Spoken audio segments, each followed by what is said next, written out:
بسم الله الرحمن الرحيم. الحمد لله والصلاة والسلام على رسول الله. Qadrli ağayını, qardaşlar, o'tgan hudabizda haq yo'l ham qaysi bir adashuv yo'llari haqida yuritgandik. Aytdik bitinde haq yo'l ol birdan bir yo'l. Birdan bir yo'l o bizning ham bor g'anamlarda bor etusi Robbimizni tanib, bilib, uga tabinib, bo'ysunib yashaw. Shu endi haq yo'l. Bu endi kishilarning ham indarning bu dunyoga borliqqa keltiruvning birdan bir maqsadi. Allah subhanahu wa ta'ala ayta: "Va ma xalaqtul jinna wal insa illa liya'budun." Men kishilarni ham indarni borliqqa keltirdim faqat mengagina bir o'zimagina ibodat qilsinlar deb. Bir o'zimagina tog'insinlar deb. Ham shuga endi og'ayni kishining eng birinchi vazifasi ul o'zining Robbini biluv, ham uni tanuv, ya'ni durust yo'l bilan biluv, ham uni tanuv. Endi ko'p kishi bizning arabizda ayta, men Allohga ishonam deb. Ya'ni aytirga aytayindi, Alloh subhanahu va taolaning borlig'ini ishonam deb, ishondim deb. Lekin bilg'ina yetamiz. Albatta yo'q. Alloh taolaning borlig'ini ishonug'ina yetmaydi. Ishonug'ina yetmaydi. Albatta kishi o'z Robbihi haqida durust bilim oladi deyish. Urusda aytmishlar, durust informatsiya oladi deyish, ham durust yo'l bilan tanishirga deyish. Chunki Robbimiz bizga o'zi haqida o'zi xabar etadi. O'zi xabar etadi. Agarda kishi endi o'z Robbihi haqida, Alloh taolo haqida uni durust bilim bilan taniha, shunda uga bo'ysunirga oshiqraydi. Shunda uga bo'ysunirga, uga ibodat qilarga, uga tag'inirga oshiqraydi. Shotlanib. Hozir endi shunday so'rov. Biz Robbimiz turahında nima bilirga tegishmiz? Nima bilirga tegishmiz? Javob: 4 nima bilirga tegishmiz. Robbimiz haqida 4 aybir bilirga tegishmiz. Birinchisi Robbimizning borlig'ini bilirga tegishmiz. Robbimizning Alloh taolaning borlig'ini bilirga tegishmiz. Ikkinchisi Robbimiz Alloh subhanahu va taolo borliq nimani borliqqa keltiruvchi ekanini bilirga tegishmiz. Hamda borliq mahluqotlari bilan idora etuvchi ekanini, uni tartibga solib, uni idora etuvchi ekanini bilirga tegishmiz. Hamda borliq mahluqotlarni rizq beruvchi, rizqlantiruvchi ekanini bilirga tegishmiz. Üçüncüsü Allah subhanahu wa taolo bu dunyoni borliqqa keltiruvchi, rizqlantiruvchi, tartibga soluvchi, onun bilan idora etuvchi, hukm etuvchi ekanini bilgach, uning birdan bir iloh ekanini ishonirga tegishlidir. Birdan bir iloh ekanini, ibodatga, tog'inuga loyiqli zot ekanini bilirga tegishlidir. Ham uyg'agina, birdan ibodat qilib, tog'inib, ulug'lab, bosh egib yasharga tegishlidir. Bo'ysunib yasharga tegishlidir. Mana uchinchisi eng muhimi. Eng muhimi. Dörtüncüsü Rabbimiz Allah subhanahu wa taolaning qaysi bir sifatlari, ismlari haqida bilirga tegishlidir. Shularni o'rganirga tegishlidir. Allah subhanahu wa taolaning bilimi, ko'ruvi, eshituvi, Allah subhanahu wa taolaning qudrati ham boshqa sifatlari haqida o'zi xabar etgansa, ya'ni kitobi Qur'onda hamda o'zining elchisi Muhammad sallallohu alayhi vasallam o'sha xabar etgan xabarlar aşa bilirga tegishmiz. O endi ikki nima: Qur'on, Alloh taolaning kitobi, Alloh o'zi hamda Muhammad sallallohu alayhi vasallamning hadislaridan o'rganirga tegishlidir. Mana o'sha nima, 4 nimani kishi bilirga tegish, hech shakil. Endi biz yentiklab boshdan boshlaymiz. O'sha 4 nimani o'rgana boshlaymiz, yentiklab boshdan boshlab. Birinchisi, nindi yo'llar, nindi nimalar Allah subhanahu wa taolaning borlig'ini dalil bo'lib turadi. Allah subhanahu wa taolaning Robbimizning borlig'ini nindi nimalar dalil bo'lib turadi. Buga javob: Alloh taolo borlig'ini 3 nima dalil bo'lib turadi. 3 nima hech shakl dalil bo'lib turadi. Birinchisi kishining fitrati. Kishining tabiiy tuyg'usi. Alloh taolo uni borliqqa keltirgan tabiiy tuyg'usi. İkincisi Allah subhanahu wa taolaning borliqqa keltirgan nimalari uning borlig'ina dalil bo'lib turadi. Chunki biz bilamiz, нинди генә эштең нәтиҗәһе булмаһын, шул эштең нәтиҗәһе, шул эштең башкарусыһы бар икәненә дәлил булып тора. Шулай түгелме? Әгәр дә караһак, өйгә, мәсәлән, уның төзүчесен күрмәһәк тә, әйтәбез, бу өйнең төзүчесе бар дип. Шулай түгелме? Әлбәттә шулай. Бу икенчесе. Өченчесе шәргый аяттар. Шәргый аяттар. Ягъни Аллаһ Субхану тааля үзе хакында, үзенең барлыгы һәм үзенең Раббы икәненә, үзенең бердән-бер илаһ икәненә хакында ибәргән хәбәрдә. Ул Коръән һәм Мөхәммәд саллаллаһу алейһи ва сәлләмнең аның илчесенең хадисләре. Шул өч нәмәне без интекләп, берәмләп өйрәнәсәк иншаллаһ. Түземлек менән безнең менән утыруыгызны теләйбез. Әйттек бит, иң беренче нимә Аллаһ Тааляның барлыгына дәлил ул кешенең фитраһы. Кешенең ябай фитраһы. Гарәпчәнән тәрҗемә иткәндә фитра ул кешенең тумыштан бирелгән табигый, ягъни гадәти хәле. Табигый хәле акылы. Русча әйтмешләр естествоһы. Бәлки инстинкт әйтһәк тә, бәлки дөрес булыр.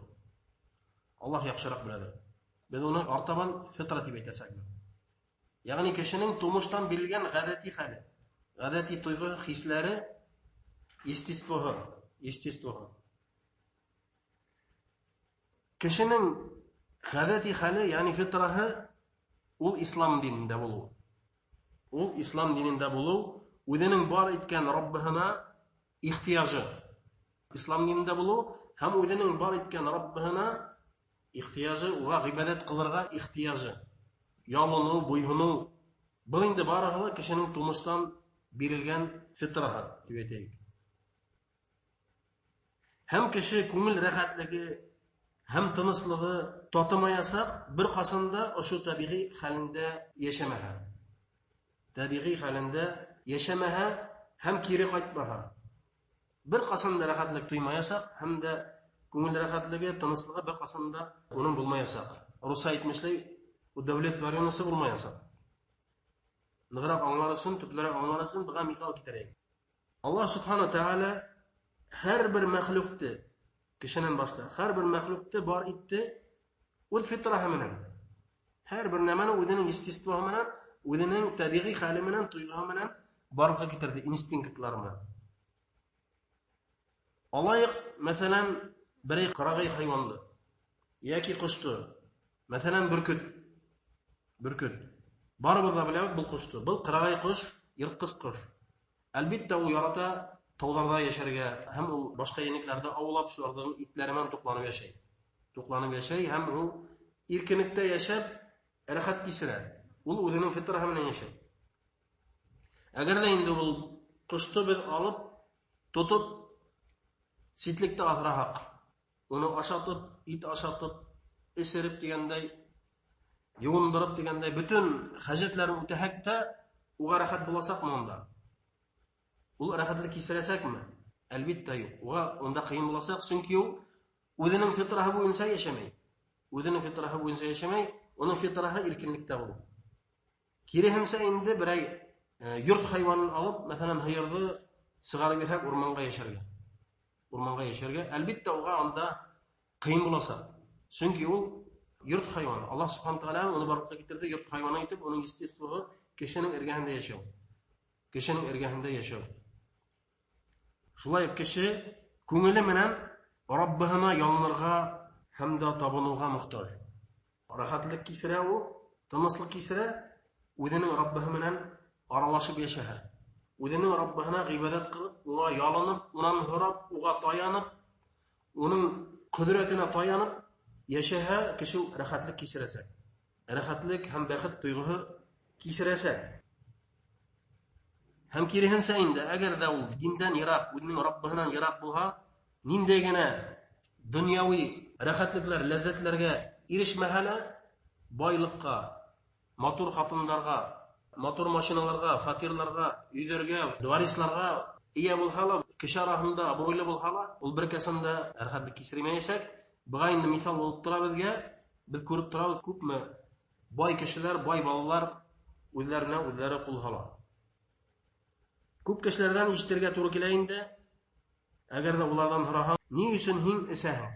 Һәрвакыт эсмәһәң дә кайһы бердә эсәһең. Яки наркотик кулланаһың. Яки инде төрле дөнья ләззәтләре белән үзеңне юатырга тырышаһың. Ләкин тегеләй булай үзеңне боргылама. Алдашмайынсы гына дөресен генә әйт дип.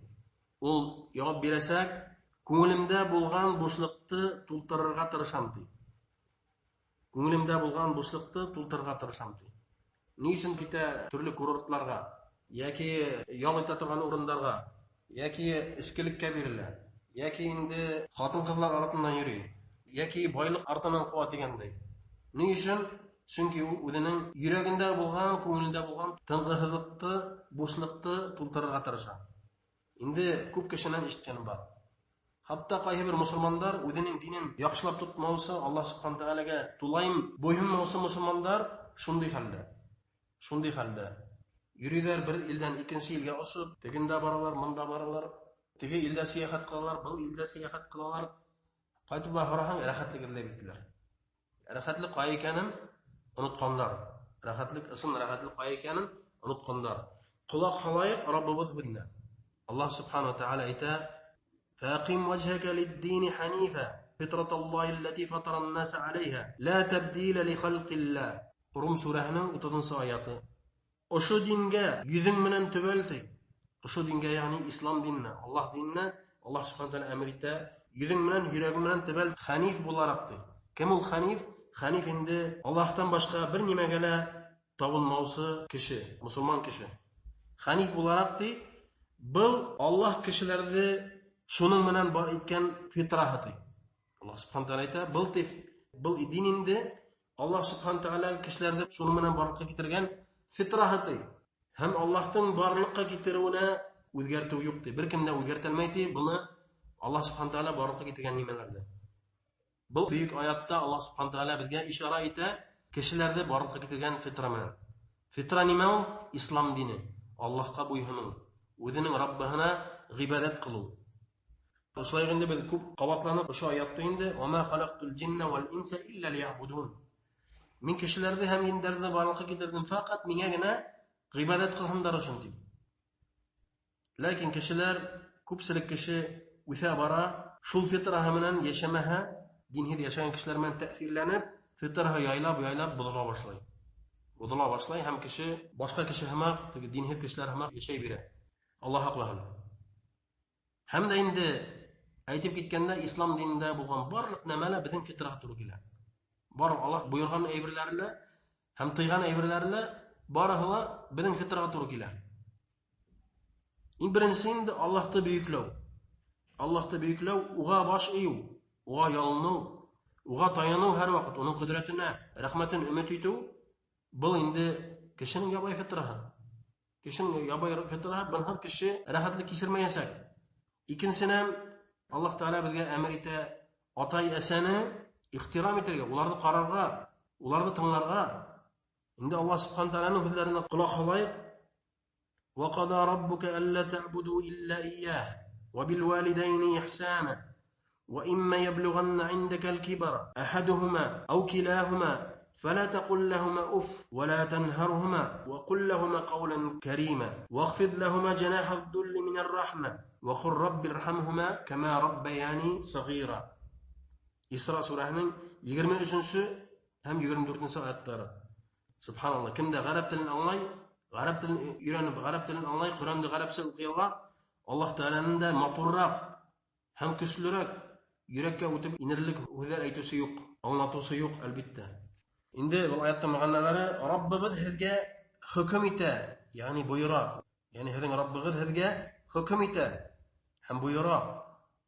Alla ta'budu illa iyyah. Yəni ondan başqa birəvgə də tapınmasqa. Birəvgə də tapınmasqa, birəvgə də Allahmasqa, birəvgə də buyunmasqa. Şundan da Allah Subhanahu taala aytdı: "Və bil valideyni ihsana." Həm ata-əsələrinizə izgilik күрһәтегез. İzgilik qılırğa qoşa. "Və imma yablughanna 'indaka al-kibara ahaduhuma aw kilahuma fala taqul lahumā uff."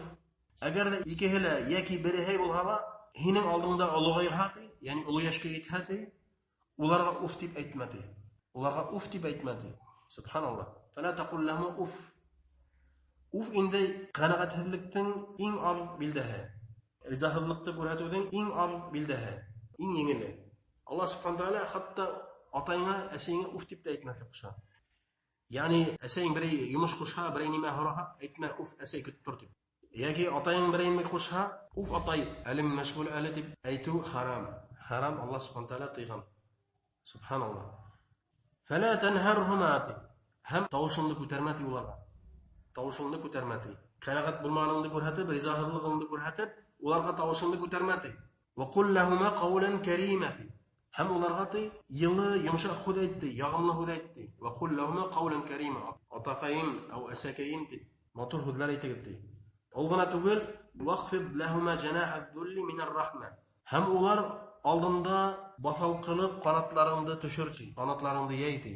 Шундый матур һүҙләр менән Аллаһ субханәһу ва тааля безгә аңлата. Безгә аңлата беҙ нисек ата-әсәгә ҡарата мөнәсәбәтебеҙ булырға тейешлеген.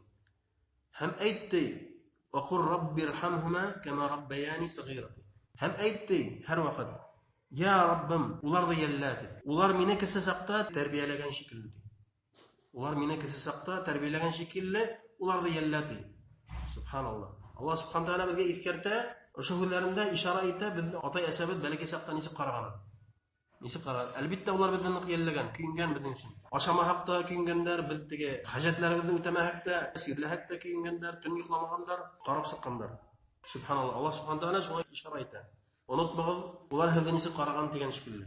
Һәм улар өсөн гел генә дуға эшләп тороғоҙ. Раббирхамһума кама раббияни сағира. Субханаллах. Инде Аллаһтың һүҙҙәренән дә башҡа күркәмерәк һүҙҙәр юҡ. Әлбиттә.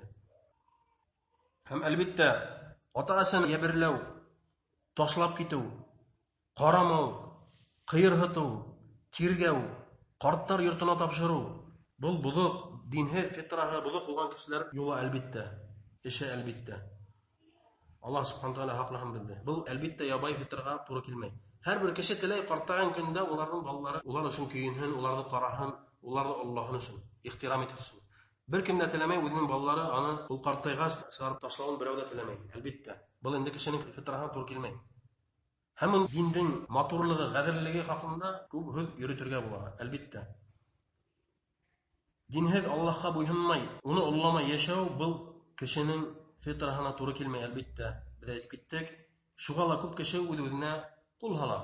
Әлбиттә, моны күп күрәбеҙ. Әлбиттә, моны күп күрәбеҙ. Менә мин әле мосолман илендә йәшәйем. Кешеләр намаҙ уҡый, тосылар намаҙ уҡый, һатыусылар намаҙ уҡый, тимерселәре намаҙ уҡый, төҙөлөүселәрен бөтәһе намаҙ уҡыйлар, ураҙаларын тоталар. Һәм мин күргәнем юҡ, ишеткәнем юҡ. Менә нисәмә йыл йәшәйем, кеше үҙе-үҙенә ҡул һалған. Берәй кеше үҙенә-үҙе ҡул һалғанын. Һәм дә ҡайһы берҙә динһеҙ кешенең, боҙоҡ кешенең дә фитраһы ҡайһы берҙә килеп сыға. Фитраһы үҙе уйламағандан килеп сыға, үҙе һиҙмәҫтән.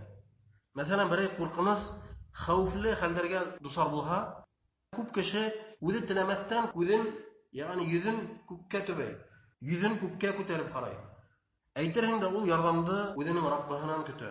Үҙенән өҫтә булған Аллаһ субханәһу ва тааляны көтә. Һәр ваҡыт кешенең йөҙө өҫкә күтәрелә башлай. Берәй нимәнән ҡурҡһа, берәй хәүефле хәлгә дусар булдыйһа, гел дә аның бите, йөҙө өҫкә түбәлә. Субханаллах. Ләкин инде Аллаһ субханәһу ва тааля уға ҡыйынлыҡтан сығарһа, шул хәүефле хәлдән сығым бирһә, ул инде үҙенең фитраһын ташлап, кире инде баш түбәнгә әйләнә. Баш түбән хәленә әйләнә һәм танауын күккә сигә. Әйтә: "Мин шулай иттем, мин былай иттем, быны эшләнем" дип маҡтана башлай. Ягъни үҙенең Раббыһын онота. Һәм дә инде кеше, беҙ әйттек бит инде, Аллаһҡа ғибәҙәт ҡылыр өсөн барлыҡҡа китерелгән. Уның был фитраһы. Ғибәҙәт ҡылыу, табыныу. Аллаһ субханәһу ва тааляның ярҙам көтөү һәм таяныуға уның ҡөҙрәтенә. Һәр ваҡыт уның ҡөҙрәтенә таяныу. Шул фитра менән барлыҡҡа китергән. Әгәр дә инде кеше уға таянмайынса йәшәһә, Аллаһҡа буйһонмайынса, диндә булмайынса йәшәһә, ул төрлө нәмәләргә ғибәҙәт ҡыла башлай. Сөнки был ғибәҙәт ҡылырға ихтияжын ул башҡа нәмәләргә сарыф итә башлай. Башҡа нәмәләргә, мәхлүкләргә сарыф итә башлай. Инде ҡайһы бер кешеләр ҡояшҡа табына башлай, ҡайһы берләре айға табына, ҡайһы берҙәре ағасларға табына, Киләләр агачларга инде ышкыналар, төрле сифрәтләр бәйләләр, сәламәтлек өмет итәләр, шулай итеп улар төрле нәмәләргә ышана башлайлар. Төрле нәмәләргә ышана башлайлар. Шулардан инде төрле ташлар, талисмандар дип әйтәйек, талисмандар, бөтүйләр һәм бөтенләй киң таралган фэншуй, төрле ташлар нимәләргә ул кеше ышана башлый. Ул берсе бәхет китерә дип, берсе акчаны күбәйтә дип, икенчесе ризыкты күбәйтә дип, шул файдага, тулга язмаган нәмәләргә ышана башлый. Чөнки кешенең Аллаһ Тәгаләгә гыйбадәт кылырга ихтиҗлыгын ул башка нәмәләргә сыгара башлый. Башка нәмәләргә сыгара башлый. Был бөтәһелә инде әлбәттә алык адашу, хак илаһыбыз Аллаһтан ярагаю сәбәпле. Хак илаһыбыз барлыкка китерүсебез юлынан ярагаю сәбәпле. Аллаһ хаклаһын. Бұл инде кешенең фитрахы турында әйтеп киттек. Кешенең фитрахы күрһәтеп тора, уның Раббыһы бар икән. Теләһеңме, теләмәйһеңме, һинең йөрәгеңдә тойгы бар, Аллаһ бар икән. Һәм һин уга мохтаҗсың. Ничек кенә алдамаһаң да, ничек кенә тәкәбберлек күрһәтмәһәң дә, ышанмыйм Аллаһка баш имәйм дип әйтмәһәң дә, һинең фитраң, йөрәгең әйтеп тора, ул бар икән. Һәм һин шул фитрага кайтмайынса, рәхәтлек кичермәйсәң. Рәхәтлек кичермәйсәң, бу дөньяда бәхетле булмаячаксың. Һәм ахирәттә бәхетле булмаячаксың. Бунһы беренчесе булды. Иншалла, икенче утырышыбызда Аллаһтың барлыгын исбат итү икенче нимә? Ул уның барлыкка китергән мәхлуклары. Шуның турында уйрәтәсәкбез, иншалла. Безнең менән булыгыз. Әлхәмдүлиллаһи раббил аламин.